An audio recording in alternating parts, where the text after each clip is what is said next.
আমরা যেহেতু সমাজের মানুষের সাথে বসবাস করি সেহেতু আমাদের নিজেদের ইচ্ছার বিরুদ্ধেও অনেক সময় কোনো না কোনো কাজ করে ফেলতে হয়। আসসালামু আলাইকুম বন্ধুরা, সবাই কেমন আছেন? আশা করছি সবাই ভালো আছেন। আমরা আলহামদুলিল্লাহ সবাই অনেক অনেক ভালো আছি। তো আজকের জিনিসটা দেখে আপনারা বুঝতে পারছেন যে বাড়িতে মনে হয় কিছু একটা হচ্ছে।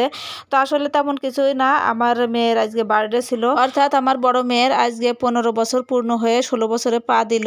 আর এদিকে ওর একটা বান্ধবী আছে, ওর খুব ঘনিষ্ঠ। তো আমার মেয়ের বান্ধবীকে বলেছিল আমাদের বাসাতে তুই যাবি, কবে যাবি বল। তো ও বলেছে সামনে তো তোর বার্থডে, আমি তোর বার্থডেতে একবারেই যাব আর কেকটাও আমি নিয়ে যাব। তো তার বান্ধবী আর ভাইয়ের বউ এসেছে, অর্থাৎ বান্ধবী আর বান্ধবীর ভাবি। তো আমি সেই হিসাবে রান্না টান্না করছিলাম, কিন্তু আমি কাউকে দাওয়াত দিইনি বা জন্মদিনের কোনো অনুষ্ঠানও করতেছি না। ছোট্ট একটা কেক নিয়ে এসেছে, শুধু ওরাই খাবে। তো যাই হোক, এদিকে কেকটা দেখতে আমার মেয়ে ডাকতেছিল, আমি রান্না ঘরে ছিলাম। তো আমার বেশ কিছু রান্না এর ভিতর হয়ে গেছে, যেহেতু ওর বান্ধবী আজকে প্রথম আমাদের বাসায় এসেছে, তাও আবার ওর ভাবিকে নিয়ে। তো আমি বেশ কিছু রান্না আইটেম করেছি। তো এদিকে আমার ডিম রান্না হয়ে গেছে, আর এদিকে দেখেন লাউ দিয়ে আর বড় মাছ দিয়ে রান্না করেছি। এদিকে বাড়িতে কোনো মেহমান আসলে কিন্তু আমার রান্না করতে অনেক অনেক ভালো লাগে। এদিকে আমি আলুও ভাজি করেছি। তো যাই হোক, এই 3টা আইটেম আমার শেষ, আর রান্নাঘরে আরো রান্না বাকি আছে। আর এদিকে ওদেরকে একটু নাস্তা দিছিলাম, নাস্তা খেয়ে বসে আছে। আর ওদিকে রান্নাঘরে আমার কিন্তু গোশ চুলোর উপর রয়েছে, আমার রান্নাটাও প্রায় শেষ হয়ে গেছে। এখন আমি ওদেরকে খাবার দিব, আর আপনার ভিডিওটি দেখতে থাকুন। আর এদিকে দেখেন আমি সব খাবার টাবার নিয়ে একবারে রেডি হয়ে ওদেরকে খাবার খেতে দিয়েছি।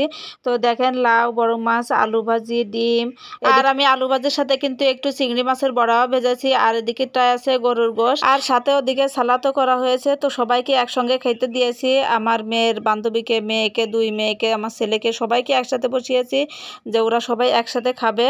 আর তারপর আমি খাবো। ওরা বারবার বলতেছিল যে আন্টি আপনিও খেয়ে নেন। তো আমিও বসে গেলাম খেতে, কারণ কি ওরা আবার থাকবে না, চলে যাবে। তা বলছে আমরা খাওয়া শেষে একটু রেস্ট নিয়ে তারপর হচ্ছে কেকটা কাটবো সবাই মিলে একসাথে বসে, তারপর বাসায় চলে যাব। তো আমি খাওয়া দাওয়া শেষ করে ওদেরকে কেকটা রেডি করে দিচ্ছিলাম। তো সুন্দরভাবে 2 বান্ধবী সেজেছে, তারপর হচ্ছে খুব আনন্দ করেছে।